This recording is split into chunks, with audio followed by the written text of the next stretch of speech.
Hello, good evening. This is Brother Benson Media, and today is on Tuesday. We are blessed to have this opportunity just to have a discussion on what has been happening. That is today, and of course, the other days. And before I start, allow me to take this opportunity to just welcome everyone who is watching and everyone will be watching. And of course, to remind you that this is for the Benson Media. Over here, we do say that your opinion counts. I'm your host, together with Miguda and Msimamo. Allow me to take this opportunity as well to give them a chance to say hi before we proceed. I'll start with you, Miguda. Habari ya leo, siku yako imekuwa vipi? Na ni yapi umeona ya leo ambayo unaweza taka pia tukazungumzie? Miguda? Okay, Msimamo.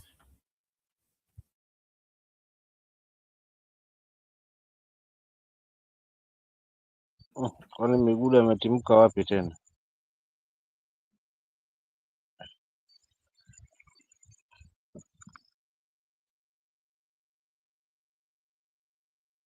Unanipata? Nakusikiza. Ndio nasema ndugu yangu ameenda wapi Miguda hapa basi kasharudi. Kwanza pokea zangu Mark Miguda na wale wanatufuatilia Brother Benson popote pale alipo na wale wengine ambao ni washabiki wa Brother Benson Media. Mimi kwangu nimeshinda poa, niko salama, buheri wa afya, tunamshukuru Mungu. Na ndio maana tuko hapa tena kuliendeleza hili pamoja na ninyi wenzangu. Haswa hili la taifa letu, kwa sababu kila tunavyochambua basi ni kwamba tunajiweka sawa, tunataka kuangalau siku ikifika basi tujue mwelekeo ni gani, maana taifa ni kubwa kuliko mtu mmoja ama wa kikundi cha watu ama watu.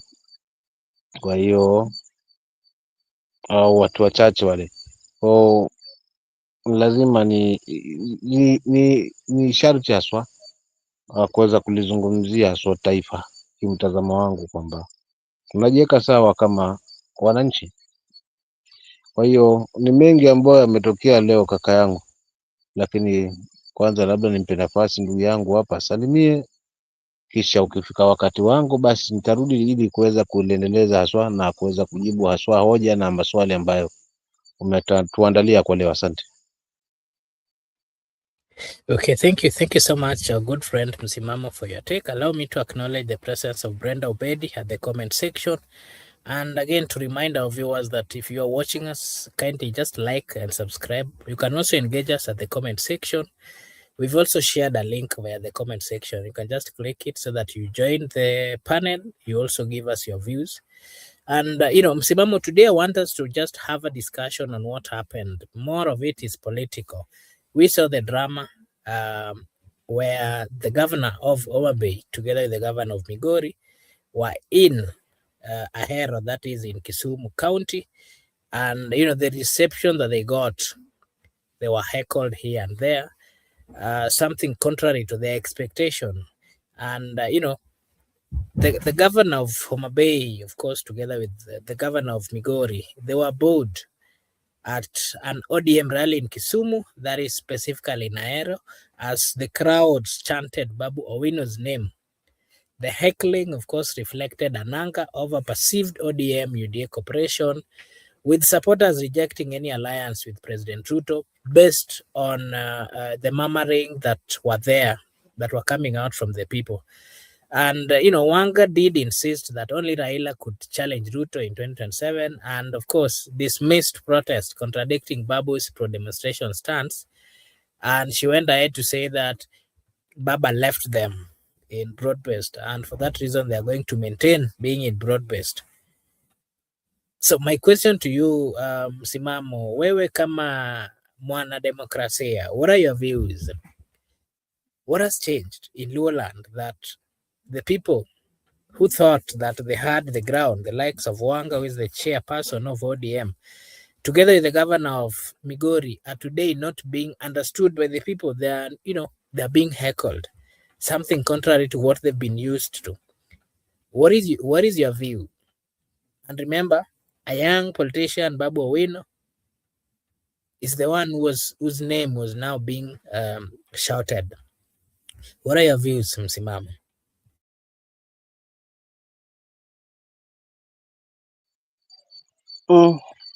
Asante kaka kwa kuniuliza maoni yangu ni yapi kuhusiana na kile ambacho kimejiri kwa gavana yule wa Homa Bay Gladys Wanga na yale ambayo pia yamejiri katika taifa letu kwa leo. So mtazamo wangu ni huu kuhusiana na hili.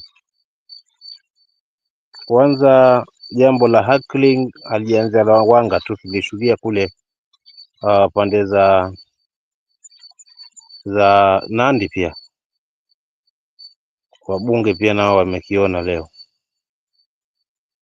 na ni sehemu ya mheshimiwa rais. Tukirudi hapo, si ni like pia, si ni wapi hapo, mama naye akajaribu kupandisha utambi, si mimi ni Simba, naye pia akala huo mkongoto wa wananchi kuweza kuheckle na kuimba Wantam. Lakini tukio lingine la tatu ni hili la Wanga, pia nao wananchi wameweza kumtaja wamtakaye na pia vile vile kuimba Wantam. Kwa hiyo hayo mawili sitazungumzia kwa sababu sio hoja ambayo nimeulizwa, ni kuhusiana, hoja ambayo nimeulizwa kuhusiana na Wanga na kwa nini Wanga amepata haswa hayo masaibu leo. Kwa mtazamo wangu naweza nikasema mimi kama msimamo, kila jambo haliachi chanzo, kwa maana mtu alionishtuza zaidi ameniweka maswali kuhusiana haswa Wanga kuweza kuwa heckled ni Mbadi pale alipokutana na wazee wa Kijaluo, lakini na kile ambacho amekizungumza, so it's like Wanga na mzee wetu Oburu wanatumika, kisha mwisho wa siku watakuja kutemwa kama tishu, kwa sababu kama hawana value basi watakuwa hawana thamani, basi wengi huenda hapo au watakuwa wamejipa umaarufu na kujitangaza wao sasa ndio wenye mbavu haswa kuweza kushikilia jamii. Kwa hiyo hapa kimtazamo wangu, wana ODM wa broad based government wanakulana wao wenyewe kwa wenyewe hapo hapo, yani wanamalizana wao wenyewe hapo hapo, kwa sababu licha kwamba mwananchi ana mtazamo wake, lakini nimeangalia kwa jicho la mbali zaidi ya Wanga ni nini haswa, kwa sababu sasa hivi ana Mombasa juzi Tononoka alishuka akasema kwamba ni kweli kama ODM hatujajipanga kwamba tuko one term tuko two term. Leo amepokea hili ni dhihirisho wazi upande wa wananchi, wao wana kwao, wananchi wana fungu lao, wao wana yule kiongozi ambao wanampenda. Na hili nilizungumza hapa kutoka mwanzo, laiti ODM ingechukua miezi miwili kwanza ya kumon, kisha wawashirikishe wananchi, basi wangechaguliwa kiongozi wa chama kutoka kwa wananchi, wanganzia huko Nyanza, na nadhani huko Luo Nyanza, maamuzi ya kiongozi huyo pia angekubalika, Pwani angekubalika kila mahali, lakini haikuwa hivyo. Tumeona kina Mbadi wakiwa mstari wa mbele, na sasa hivi wakiwa kwa conference wakina Wanga wakichekwa, jamaa yeye anasema mimi natosha mbavu sasa kuwa kushikilia viatu vya baba na kuwa mzee sasa ambaye atakuwa anashikilia jamii na kuunganisha. So hapa kuna mchezo ambao unachezwa, wengine wanatumika, lakini mwisho wa siku yote tisa, mwananchi ana fungu lake. Mwananchi habewi tena na propaganda, mwananchi habewi tena tuna upepo tu twende kwa sababu sisi ni viongozi.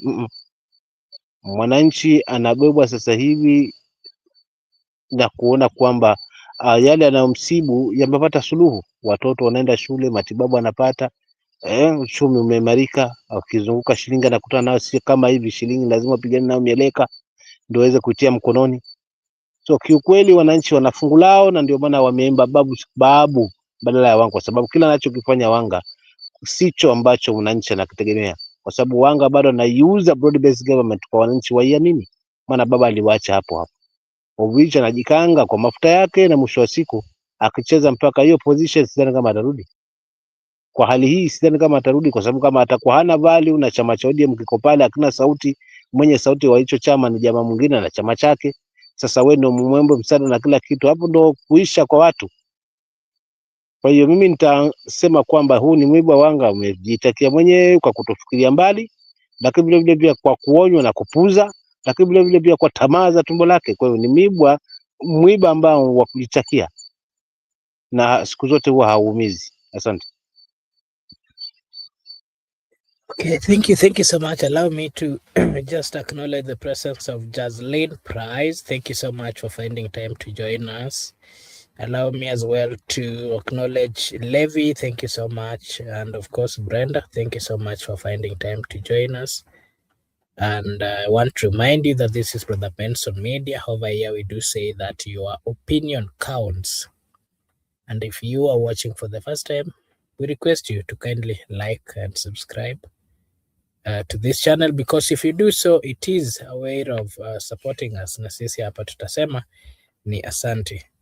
Miguda, I don't know what the problem is. You keep dropping, and whenever I want to come to you, I don't know what's the problem. Kindly fix your network so that you can have consistency, and maybe just give us your opinion. Homa Bay Governor Gladys Wanga, together with the governor of Migori, were both at an ODM rally in Kisumu as crowds chanted Babu Owino's name, the heckling reflecting anger over the perceived ODM UDA cooperation, with supporters rejecting any alliance with the president. Wanga insisted only Raila could challenge Ruto in 2027 and dismissed protest, contradicting Babu's demonstration stance. But again, she also said that Baba left them on bread-based, and for that reason, it is right for them to continue walking that route, and that anyone who is not supporting broad-based is not in ODM. What are your views, Miguda? I'm clear. You can hear from me. Yes. I've been having challenges with my network. First, let me pass my greetings to Msimamo wa Ukweli and welcome him to the show. I also want to pass my gratitude to you for hosting, and I also want to appreciate the people who are viewing, the people of the comment section, and to respond to our viewer who want to see every face. There are some circumstances whereby, okay, Msimamo at least has shown his face, but where I am is a bit darker. I could have unveiled my face. You have asked me about Wanga, Oburu, Ochilo, Heckled, and Bud.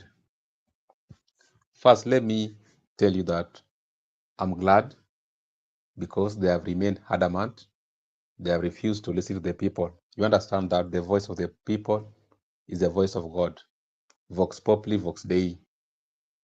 When people are speaking, it is God who is speaking. Their reign has come to an end. It's a new era whereby a new crop of leaders must emerge. People have embraced new idea. This is an idea whose time has come, and no one can go against it. If you go against it, it will sweep you away, and that's what we're gonna sweep these people. The people have been chanting all over Babu Sifuna, and the old guys have been adamant. They have declined the people's proposal.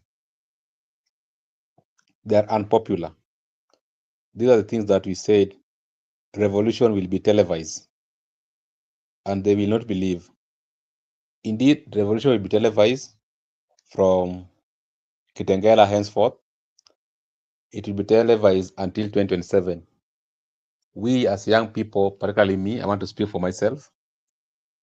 I've made it clear. Me, I'm not in ODM led by Oburu. With the people. My position is opposition. and I'm as citizen who has a duty to that civil disobedience to the state, because when our rights and freedoms are being violated, our rights and freedom are being infringed, we have a duty as a citizen to be disobedient in a civil way. At the same time, our position must always be opposition. That's why we are. I'm glad, youths are glad, Kenyans are glad that if they cannot listen, they will be made to listen by themselves. The way they have decided to follow their political path, let them not force us to follow them. We don't want them to follow us. Let them leave us alone. Let them do their dealings, do their politics their way. Even as the young people, we do our things, we do our politics their way. The only difference is that we shall never follow them. We shall not follow them again. They let them go. Let us remain here. If they want, they join us, but we don't need them to join us.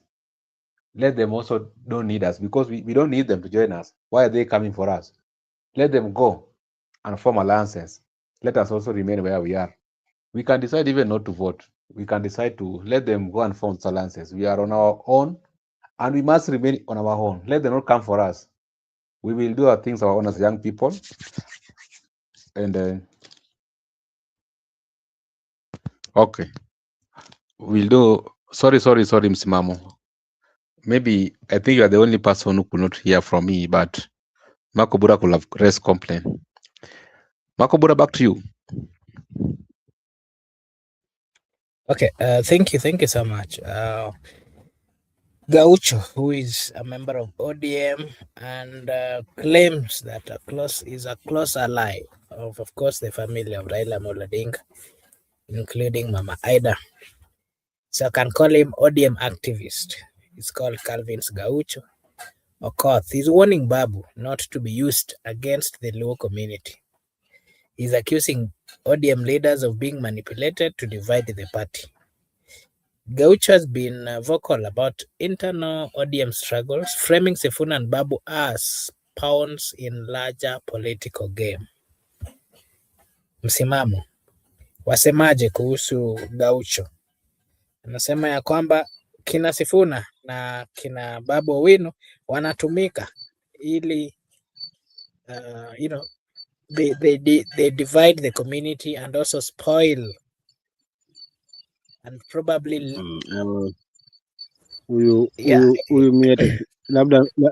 labda ndugu yangu atamzungumzia, kwa sababu mimi sina cha kusema na huyu ndugu. Ni ndugu ambaye sijui kama Makina, ndugu yangu, unajua kwamba yeye anampajua hapa kwa msimamo, sio kama alijua hilo.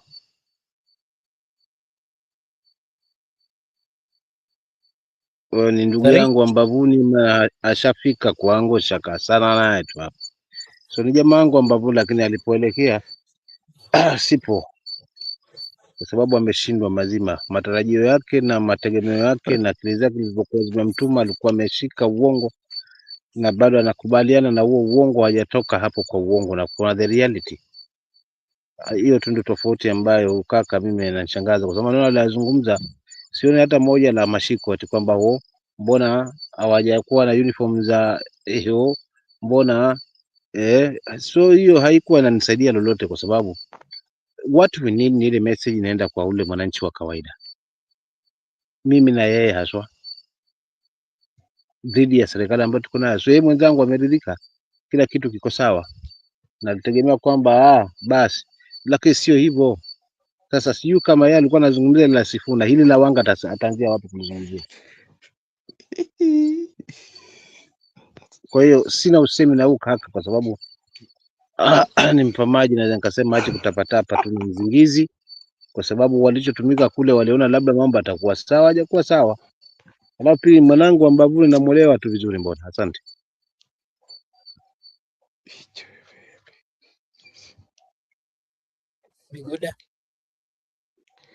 You know my stand. At least Msimama has talked about it. Me, I don't discuss that guy.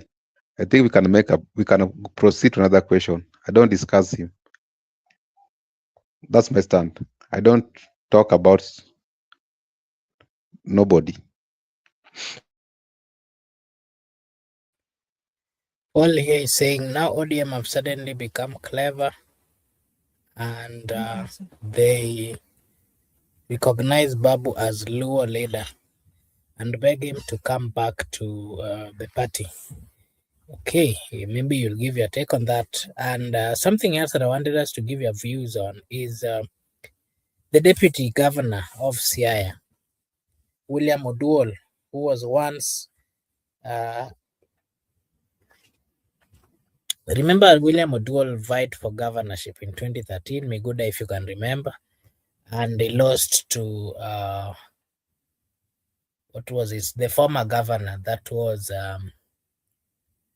Governor Rasanga.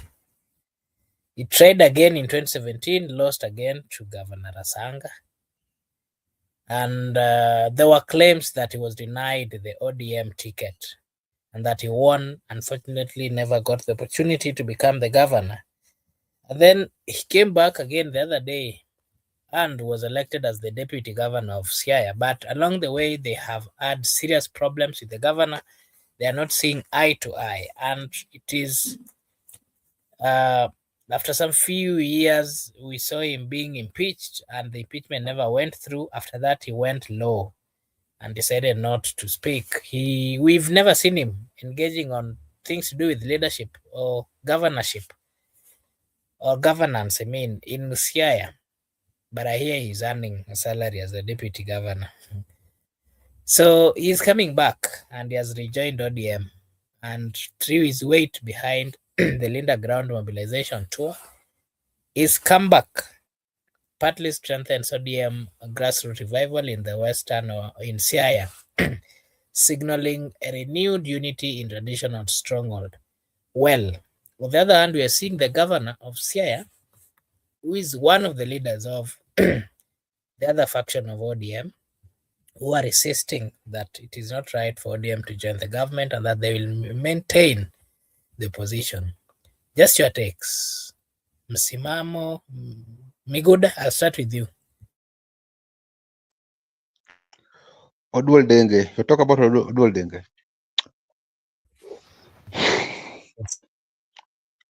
What I can say, the issue of Siaya County. Siaya County, we have had devolution. There are some districts which were left behind. You cannot compare Siaya County to Kisumu County. Kisumu was a bit modernized, and the fact that Asians came earlier and its proximity, population, so it developed.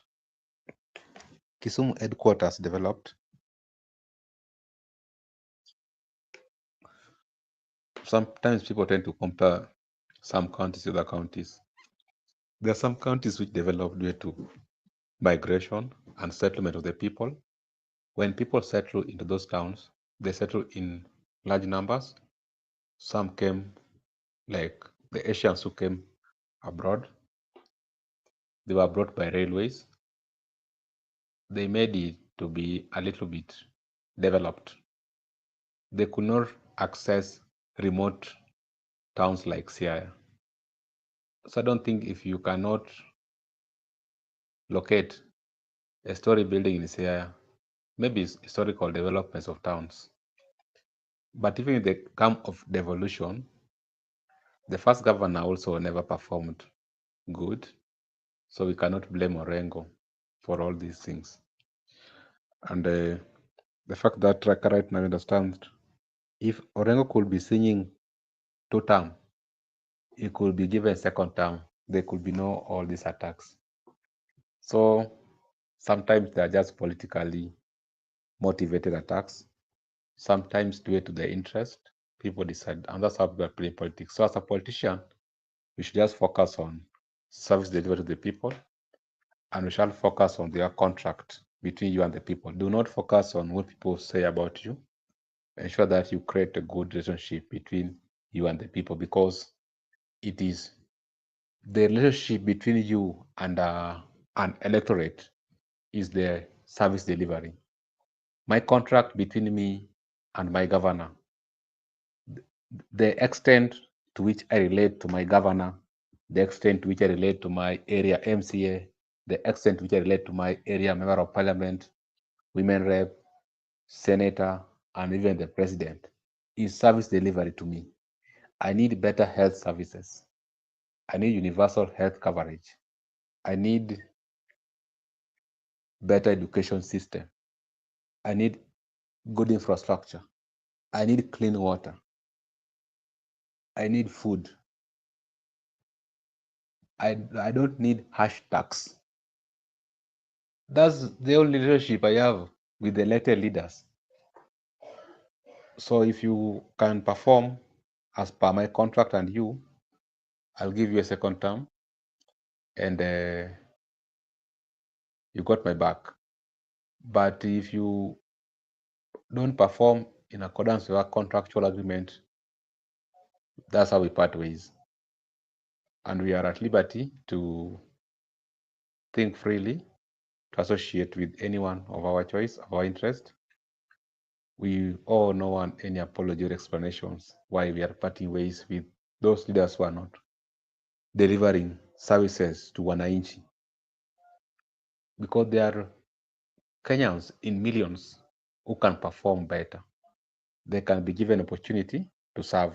But you cannot keep on elected each and every election cycle. You are going back to parliament, but you are not performing. What is the essence of electing you? Let us try another person.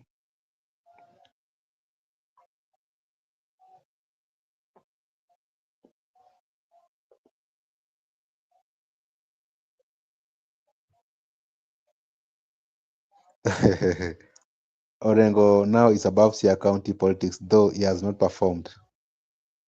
Yeah, he has not performed. I agree with you, Paul Kisianga.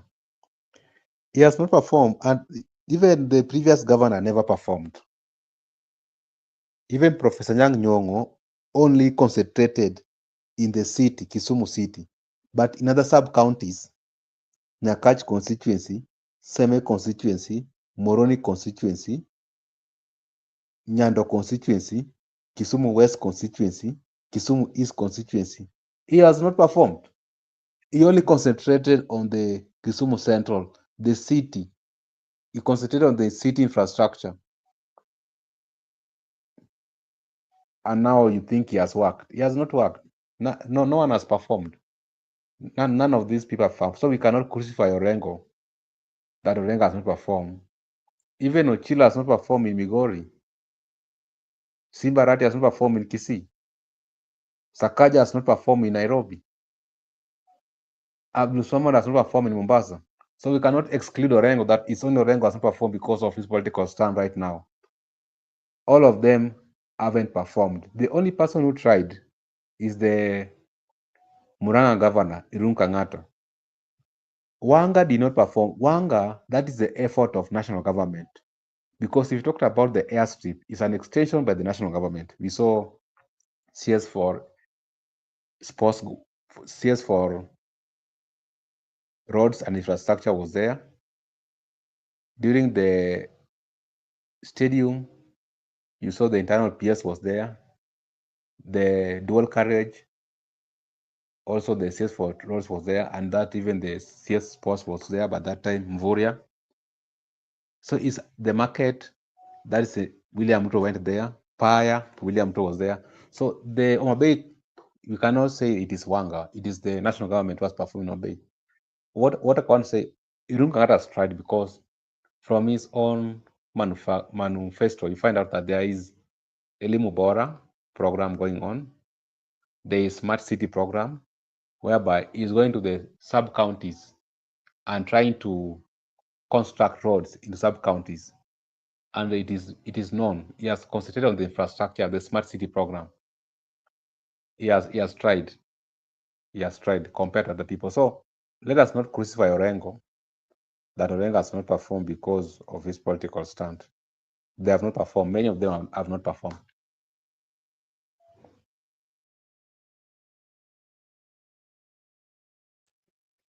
Okay. Thank you so much for your take. And today we also saw Anthony Kibagendi being expelled from the parliament. And this is coming after the interview he had with one of the local medias. So today we saw the speaker, Moses Wetangula, expelling Kitutu Chache South MP Anthony Kibagendi after he claimed that parliament has been auctioned and reduced to an appendage of executive. Kibagendi was barred from the sittings, committees, and his office until he issue a formal apology. This incident highlight tension between MPs and the speaker over the independence of parliament. And of course, this is not the first time. We've seen quite a number of leaders, especially those within especially these leaders within the opposition side, saying that the speaker has not been partial, the speaker has not really performed well, and that the speaker and the deputy are the ones who are partly single-handedly forcing certain bills, according to their statement. So, Miguda, I'll just want you to give your take on that as well, and then I'll get back to Msimam with the other question. The Kitutu Chache South lawmaker Anthony Kibagendi has just raised a concern in the House that the House has been auctioned because when it comes to representation, more so legislation and oversight, they have been reduced to a one-man show, whereby bills originated from some quarters, they are being passed by Parliament, the oversight is not taking place. It is true, they were auctioned a long time ago, and that's why they were almost passing the draconian finance bill the other time. Speaker is part of the game or part of the auction. Therefore, we have had very many people complain about him not being impartial, him not being neutral, him not being non-partisan. So he has been partisan, he has been taking side, he has been partial. That's how he is running the National Assembly. I think that is the reason why he had to kick out that lawmaker. Anyone who want to criticize or want to raise a valid concern is an enemy to the status quo.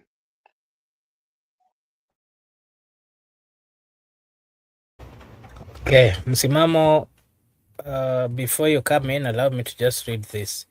Kibagendi was right. It is true Parliament has been auctioned and captured. He's been punished because he is from the Sifuna camp. Thank you so much, Paulo. And Msimamo, the question I'm asking Miguda is Anthony Kibagendi was expelled from Parliament, and we saw the Speaker expelled him, the Kitutu Chache South Member of Parliament, Anthony Kibagendi, after he claimed that Parliament has been auctioned and reduced to an appendage of the executive. Kibagendi was barred from sittings, committees, and his office until he issued a formal apology. This, of course, is bringing a lot of tension between MPs and the speakers, together with the deputy speaker, over the independence of Parliament. Msimamo, you'll give us your take on that, and also you can give us your take on the deputy governor of Siaya who is resurfacing, and remember he's been out or immediately after the impeachment saga that he went through. He has not been seen doing governance as much as he's the deputy, but we hear he earns money as the deputy governor without getting to the office or doing his functions. We saw him rejoining ODM and he threw his weight behind the Linda Ground mobilization tour. What are your views again on that as well, Msimama? Jamani, hapa tunazungumza jambo ambalo liko wazi. Yoyote ambaye hafungamani na tutam, yeye ni adui wa hili taifa. Hilo ni taifa letu mahali lipo. Yoyote ambaye hatafungamana na tutam, ni adui. Kwa maana hili la Orengo, tulianza hili la Orengo ni kwamba tulioshuhudia wale wa mkutano wa MCAs na rais kule Eldoret. Up to date hatujajua alikuwa anazungumzia nini, but kwa nini hakuwa pale kiongozi ambaye ndio governor? Mbona waitwe tu wao? Then turudi sasa katika hili kwamba deputy governor na wake na huyo na wake, sawa, ni haki demokrasia kwamba kila mtu ana maoni yake. Ndio maana kuna wale wa Jubilee, kuna wale wa ODM, kuna wale wa, lakini hili hebu tuliangalia kwa nini. Je, ni jicho la mbali, kwa sababu unajua yeyote ambaye hafungamani na sera ya tuta ni adui. Don't you see kwamba ni huyu jamaa ndo anabeba upande mwingine kuweza kuchimba mizizi huu ndio msorongo kutokana yeye amesimama hapo. So hili ni siasa iko hapo ndani, na kuna mtu ambaye analitimiza hili kwa his personal gain. Akishapata hiyo personal gains yake kwamba ameshapata kila anachokihitaji basi, lakini kweli hata ile kibagendi vile vile pia hilo hilo kwamba hafungamani aswa na tuta. Na msema kweli katika elimu, ndugu yangu, wewe mashakani, ukitaka usurvive na maendeleo yafike kwa watu wako na upate chochote kutoka kwa government, basi lazima uombe tuta. Usipoomba tuta, hivyo vyote piga huwa wewe ni adui. So uhuru wa demokrasia haupo. Ni demokrasia ambayo inazungumzwa kwa mdomo, lakini katika utendakazi ama utendaji haipa, hatupo mazima kabisa. Kwa hiyo ndio hali ilivyo. Kwa haya maswali yako yote mawili nitajibu kila namna hiyo kwamba ni those who do not believe on two term are in bottom top of trouble. Asante. Thank you. Thank you so much, Msimamo, for your take. We really appreciate. To our viewers, allow me to just acknowledge once again Paulo, thank you so much for finding time to be with us. We really appreciate. Jazz, thank you so much. Levi, thank you so much. Brenda Obedi, asante sana. Vilevile Mike Onyango, thank you so much. And everyone is watching us. This is Brother Benson Media. Over here we do say that your opinion counts. If you're watching for the first time, kindly like and subscribe, because if you do so, it is a way of supporting us. Yeah, so Msimamo, the Peter Masaro is a member of parliament. Is dismissing certain things that he's been seeing in politics, most of the Sifuna faction, and he's saying the Super South member of parliament, Peter Masara, dismissed Edwin Sifuna's popularity and claiming he cannot even win an MCA seat in Nairobi. This, of course, adds to the following. This adds to the criticism following Sifuna's ouster as ODM Secretary General, with rivals like Jalang already positioning to challenge him in 2027. And not just that, we've also seen quite a number of leaders, including John Badi, who is the cabinet secretary in charge of treasury, amongst others, coming out to criticize him. And the question I'm asking you is, if a member of parliament is saying Edwin Sifuna cannot even win an MCA seat, then what is the position of Edwin Sifuna? He's then saying that even the position is having courtesy of the influence that Raila had. What are your views, Mr. Msima?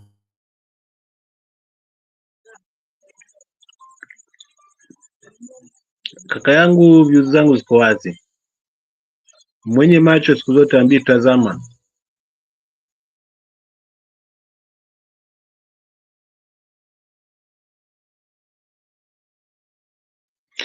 Mwenye macho siku zote ambii tazama. Mtu anajionea mwenyewe. Huyu si anaongea pumba. Etawezi huu mati ambao ameweza kukusanya hapa, especially wengi wao wakiwa ni vijana, yeye anaweza kulifanya hilo mpaka namshusha hadi kwamba hata akisimamia MCA hawezi shinda.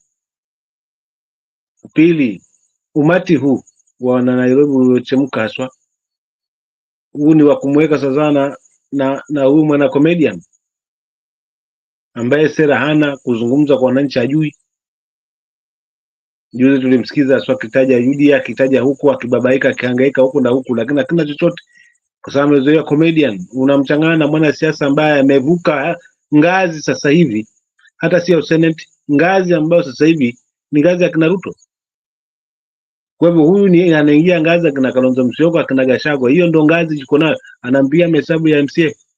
Kwa hiyo huyu ni mnafiki, roho inamuuma na wivu. Matarajio yake na mategemeo yake aliona wakimtumiwa, basi labda ndo ataisha mazima, lakini ndo mwanzo wa safari. Maana kumpiga chura siku zote teke si kumuua, bali ni kumwongezea safari. Asante.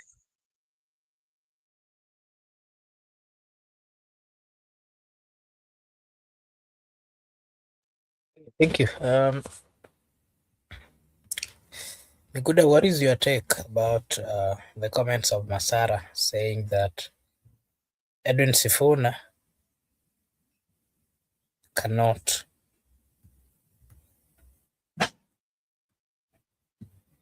the Super South Member of Parliament dismissed Edwin Sifuna's popularity, claiming he cannot win an MCA seat in Nairobi.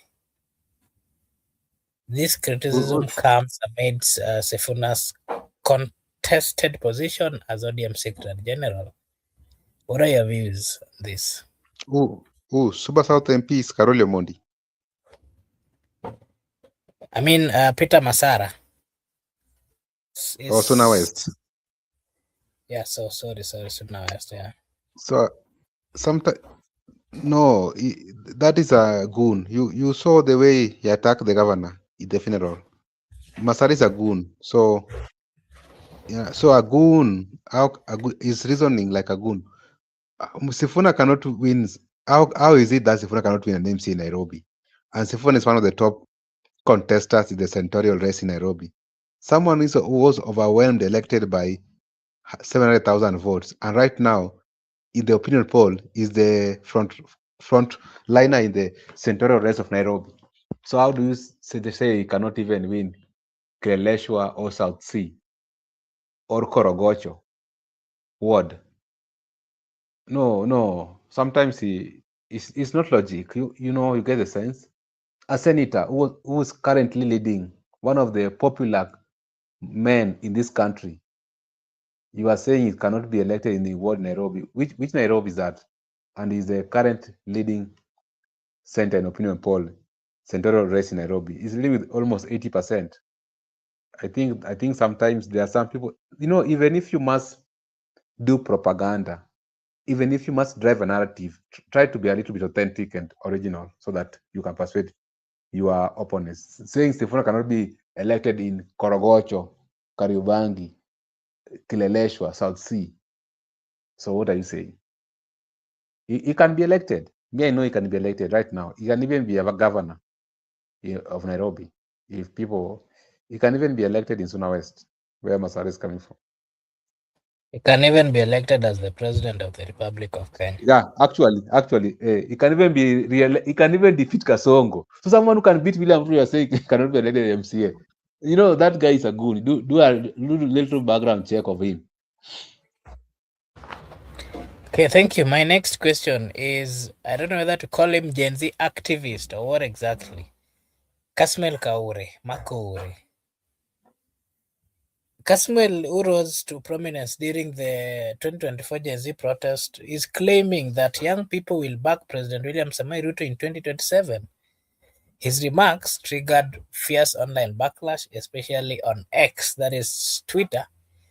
TikTok, it was also trending, and also Facebook, with many youths accusing him of betraying the protest movement.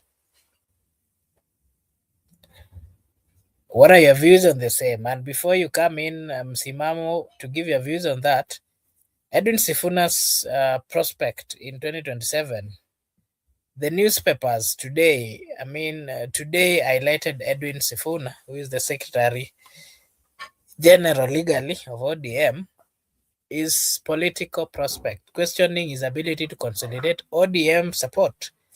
Critics argue that his recent ouster as ODM secretary weakens his influence, while allies insist he remain a key mobilizer and even has a chance to go for presidential contest. You'll give your take as well on that, msimamo, and then you can give us your take on those two before, as we wait for Migud. I don't know what the exact problem that is having with his phone. It keeps dropping. Yeye mi nkipanda nkiongea na drop, akiingia nami na drop, tutalipeleka hivyo hivyo hili. Mimi maswali umeniuliza kweli kaka, lakini kuna baadhi ya maneno yamenipita, siku ya nukuu vizuri. Mfano hili la mwisho, labda pale nilipopashika zaidi ni kwamba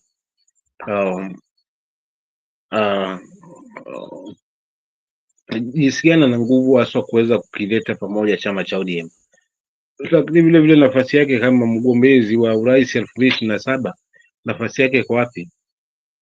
Kiukweli kwa mtazamo wa juzi, sina shaka kwamba ODM kama ingekuwa mikononi mwa Sifuna bado still ingetambaa na ingetamba na kujinadi kwamba imetoka huko sio River Limpopo mpaka huko Sahara, kwa sababu uwezo nao, passion nayo, bado ni kijana, lakini maono anayo, lakini pia na msimamo. Na sifa moja ya kiongozi ni msimamo, kusimamia jambo kwa nia swafi, kusimamia jambo kwa ajili ya wengi na kusimama hapo bila kutingishika. That's what hiyo ndio sifa moja wapo haswa ambayo haswa kama mwananchi unafaa kuiangalia kwa kiongozi unayemchagua. Kwa hiyo nikimrate kwamba kwa swala ya ODM kama angekuwa party leader ama angepewa nafasi na kusikizwa haswa, basi chama kingeimarika, lakini vile vile pia tungemaliza huu mchezo mapema. Hatungekuwa tunakaa hapa tukisubiri maembe chini ya mnazi,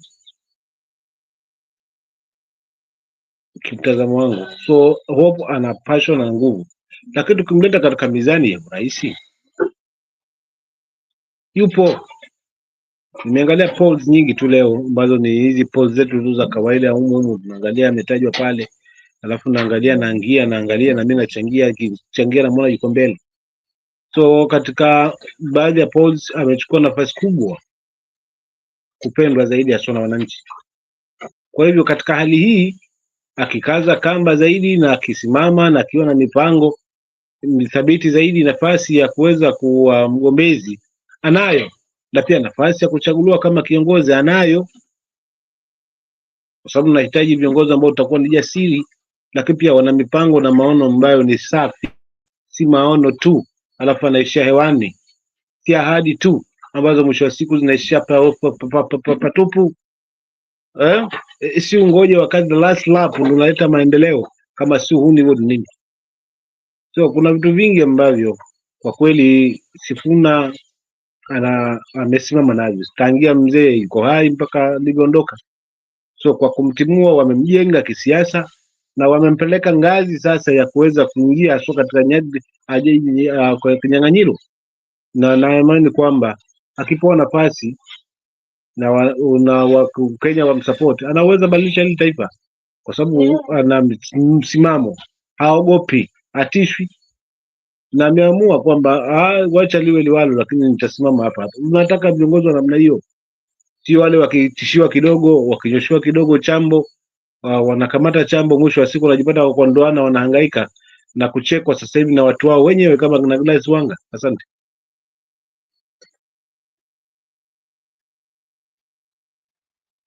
Miguda, what is your take on Casmuel, who is Casmuel, who rose to prominence during 2024 Gen Z protest, claiming that young people will back President William Ruto in 2027. His remarks triggered fierce online backlash, especially on X, TikTok, and Facebook, with many youths accusing him of betraying the protest movement. Will you give us your take on that?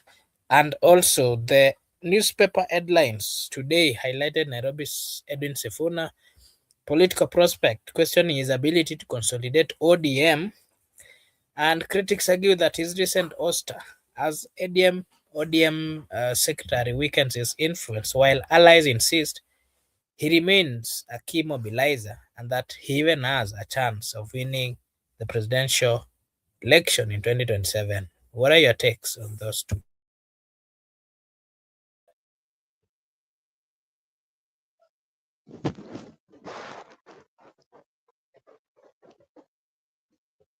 Concerning the young man Kaskazini. Kaskazini is my fellow young man. He is my friend, and we can only advise him that he should go slow because he's not with the young people. The young people are not where he is. He is himself. Is a beneficiary of the demonstration that happened previously. Is currently being taken care of, while other people who are on the street are not taken care of. So if he's satisfied, doesn't mean that everybody is satisfied. If he's well and good to go, that's up to him. So I will just advise him to be watchful because he's young and he's still having a lot of chances in the politics. If this is not the last time, he can decide to miss this one, then he will have a very bright future. So it's up to him right now to retract and find himself where he's supposed to be and be with the people, not with the oppressor. Because when the people will take over from the oppressors, he will be a casualty. You have talked about the opinion poll and also suggestions from the newspapers. It is evident. I cannot speak more than what newspapers say. It's evident. The people are yearning for change. People are willing. People used to say anything, but not hata kama wameweka kondona. So Sifuna ndio hiyo kondoo sasa. It's now come reality that actually people are oppressed with this economy. It's not doing well. There's no money. There's no employment. Nothing is moving actually. So what do? You fight for that transformation. You bring a new person to transform the country because this one is not moving. It's not working for everyone. So I think he is a good chance. It's a matter of strategy. It's a matter of organizing, and also you need to be watchful because right now I think NIS are all over trying to trace them. Him and Babu, they want to deal with the leadership of that group. Once they have tamed Babu and Sifuna, other people will run away. In that group, there are people who are cowards. Not that all of them are brave. Some are not bold. So once they are the way they dealt with Morara and Kasumel, once they dealt with Morara and Kasumel, they thought that Gen Z is now dead. Little they knew that people were many. There are many people. The people who pretended to be the heir apparent to the throne actually lied to them. And I'm glad because they took the wrong people. They thought Kasmuel and Morara was the leader of the movement when they were bribed. So they thought that, okay, we have killed this movement. But right now, he is back. When we said it was leaderless, they thought it was a lie. It was never having a leader. So right now, they want to deal with Sifuna and Babu to tame the young people. But I'm glad the two gentlemen are bold. Babu has seen it all. There's no police cell in this country Babu has not slept in. Babu has been, they have done everything to Babu.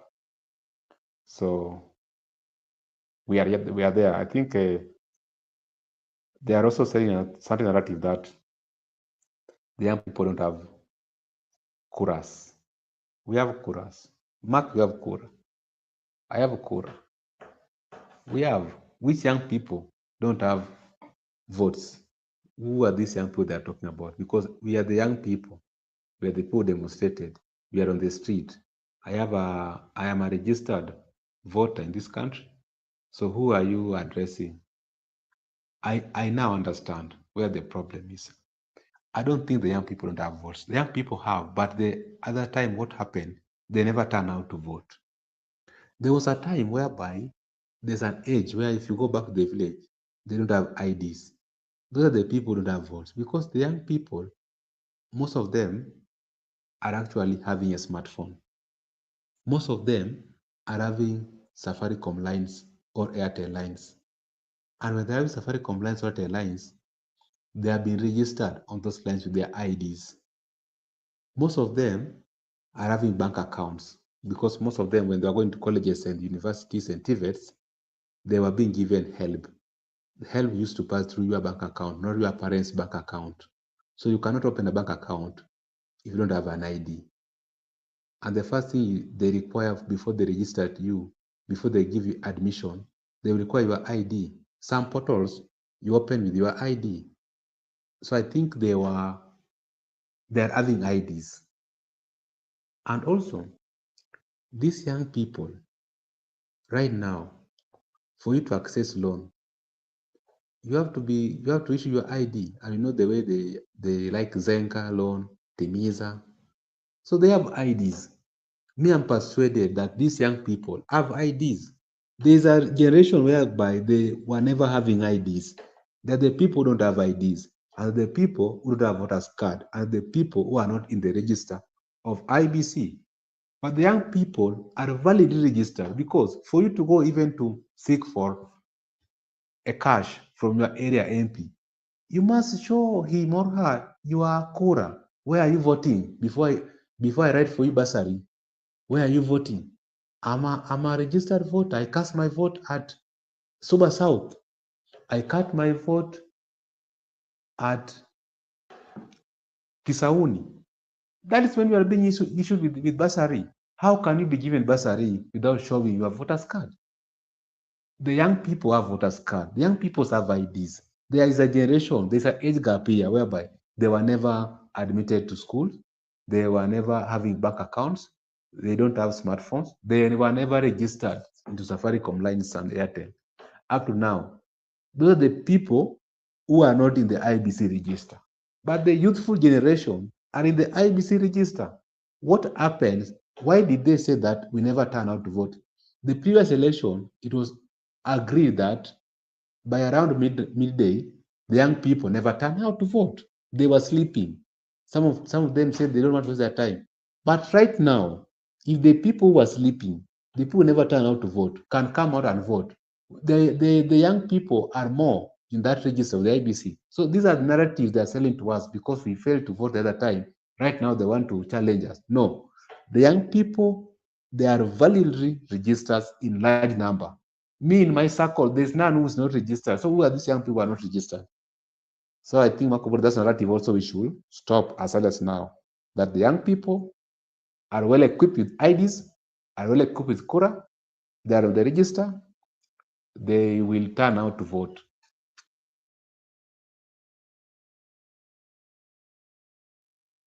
Hey, thank you so much. And maybe my last question before we call it a day is allow me to just once again acknowledge our supporters and to tell them that this is Brother Benson Media.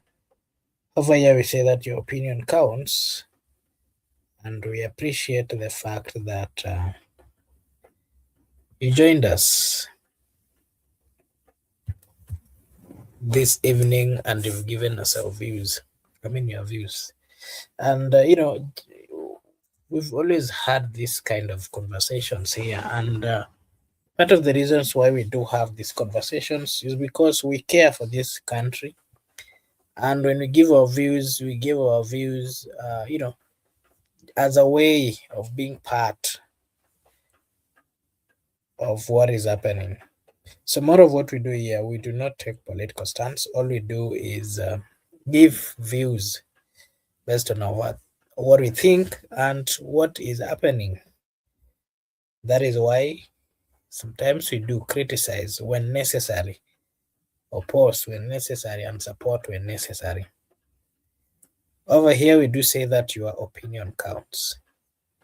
Mr. Mama, I'll give you a chance to give us your last remarks and then Miguda, and anything else that is still we might not have spoken about that you wanted to give your views on. And before you come, once again, allow me to just acknowledge Paul. Thank you so much, Paul, for finding time to be with us. Jazz, thank you so much. Levi, thank you so much. Brenda, thank you so much. Not forgetting a good friend, Simamo, wherever you are, may God bless you for, of course, your consistent support that you've given to this channel. We don't forget you, and we ask God to continue blessing you abundantly. I'll give you a chance, Msimama, to give your last remarks and anything else that is still remaining, and then Migoda. My closing remarks ni kwamba kila dalili imejionyesha, maana siku ya kufanyani basi miti hiyo itakuteleza, lakini vile vile pia mfamaji naye huwa haachi kutapatapa. Kwa hiyo taifa lilipofikia, ni shairi dahili kimtazamo wangu kwamba kutokana na hizo chant za viongozi kuweza kuwa heckled, nikianzia Nandi, nikianzia kule sehemu za Laikipia, lakini pia ni vile vile Rift Valley, vile vile kule mama, nimemsahau tu kwa jina, huyo kiongozi alijiita Simba Jike. Nikasikiza wananchi walivyo hackle, nikasikiza na Gladys Wanga, lakini vile vile nikiangalia na ule mhemko wa juzi ule tulijitokeza kwa Sifuna. Ama kweli taifa limeshanena. Swali ni je, Rifa atasimamia hii game sawa ama atalea pande mmoja? Na je, tumejipangaje sasa katika maonevu kama hayo? Maana game hii haina VR, na VR yake kama itakuwa hapo ni fake, kwa sababu VR ya kwake ni kotini, na kawaida tukifika kotini tunaelewa maamuzi ya koti. So for real, kwa upande wangu nasema tuko sawa, wananchi we in the track kuweza kutambua magugu na mbegu, lakini vile vile pia tujiandae kulinda cha kwetu. Wenzetu wakilinda vya kwao na sisi pia tulinde vya kwetu. Kura yetu basi ipate kuzungumza pale debeni ikifika 2027 ili tukapata kulibadilisha hili taifa likawa ni taifa lenye umoja, lenye kujaliana, lenye kuheshimu Mungu, lakini vile vile kuhesabiana bora katika jamii. Yani tuondoane kwamba jamii hii hawa ni wengi, hawa ni kidogo, hawa wana nafasi, hawa hawana, hawa hatambuliki. Hiyo ni jamii, ni taifa ambalo litajali kila jamii, litajisikia furaha kwamba iko ndani ya hili taifa. Asante. Lakini pia nimpongeze ndugu yangu Miguda, lakini vile vile nikupongeze wewe mwenyewe binafsi kama host kwa kazi nzuri ambayo unaiendeleza, haswa yenye tija kuweza kutuongoza haswa hapa kama nahodha na nahodha kweli. Lakini pia vile vile na ndugu zetu wanatufuatilia upande wa comment section pia nao aliwaage tu, niwaambia alamsiki, kesho ni siku, lakini tusichoke, maana mlimia choka siku zote achoki mpaka akichoka amepata. Asante. Thank you. Migoda. Okay, first let me appreciate Msimamo wa ukweli who has come to the show and also giving us his thoughts and contribution. I also want to appreciate Shima Kobura for hosting us and our viewers who have come to the show. Brenda Obedi, I've seen you. Paul Kisianga and that new guy. Bye-bye. See you next time.